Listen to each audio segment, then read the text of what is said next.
Professor Jayashankar Telangana వ్యవసాయ విశ్వవిద్యాలయం మరియు వ్యవసాయ శాఖ నిర్వహించిన దక్షిణ తెలంగాణ మండల వ్యవసాయ పరిశోధన మరియు విస్తరణ సలహా సంఘం సమావేశ వానాకాలం యాసంగి 2025-26 సమావేశానికి ముఖ్య అతిథిగా హాజరైన జిల్లా కలెక్టర్ బాధావత్ సంతోష్ మంగళవారం పాలెం గ్రామంలో గల ప్రాంతీయ వ్యవసాయ పరిశోధన స్థానంలోని ఆడిటోరియంలో నిర్వహించిన ఈ సమావేశంలో జిల్లా కలెక్టర్ బాధావత్ సంతోష్ మాట్లాడుతూ రైతులు ఆరోగ్యకరమైన పంటలు పండించి ప్రజలకు అందించాలని సూచించారు.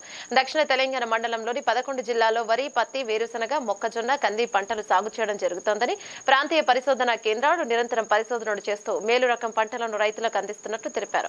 పాలెంలోని వ్యవసాయ పరిశోధనా కేంద్రంలో ఆముదం, కంది, జొన్న, వేరుశనగ, చిరుధాన్యాలపై పరిశోధనలు జరుగుతున్నట్లు, తాండూరు వ్యవసాయ పరిశోధనా కేంద్రంలో కంది, కుసుమ, యాసంగి, జొన్న పంటలపై పరిశోధనలు జరుపుతున్నట్లు, కంపుసాగర్ వ్యవసాయ పరిశోధనా కేంద్రంలో వరి పంటపై పరిశోధన నిర్వహిస్తున్నట్లు వివరించారు. తాండూరులోని వ్యవసాయ పరిశోధనా కేంద్రంలో ఉత్పత్తి చేసిన కంది పంటకు భౌగోళిక గుర్తింపు లభించిందని తెలియజేశారు. పేలు రకం పంటలను రైతులకు అందించాలని, సరైన యాజమాన్య పద్ధతులను సకాలంలో రైతులకు తెలియజేసి వ్యవసాయాన్ని లాభసాటిగా మార్చాలని సూచించారు. వ్యవసాయ శాస్త్రవేత్తలు నిరంతరం అధిక దిగుబడి నుంచి ఆరోగ్యకరమైన విత్తనాలను రైతులకు అందించాలని వ్యవసాయ శాస్త్రవేత్తలకు సూచించారు. అవగాహన కార్యక్రమ విత్తనోత్పత్తి తయారు శాస్త్రీయ పరిజ్ఞానం గురించి చూశారు.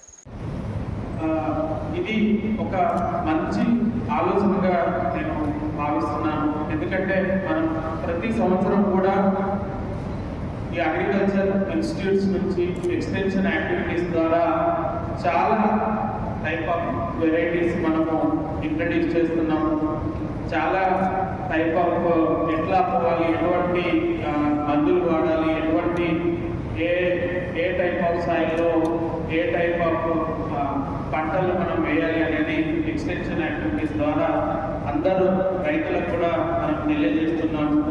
చేసి మన అవసరానికి అనుగుణంగా కొత్త వెరైటీలు రకాలు ఇంట్రడ్యూస్ చేసుకుంటూ జిఐ ట్యాగ్స్ కూడా తెచ్చుకుంటూ, ఎగ్జాంపుల్ మన తాండూరు కందిలో జిఐ ట్యాగ్స్ తెచ్చుకుంటూ ఈ విధంగా అన్ని రకాలుగా మన శాస్త్రీయ పరిజ్ఞానాన్ని మనము రైతులకు అందజేస్తున్నాం.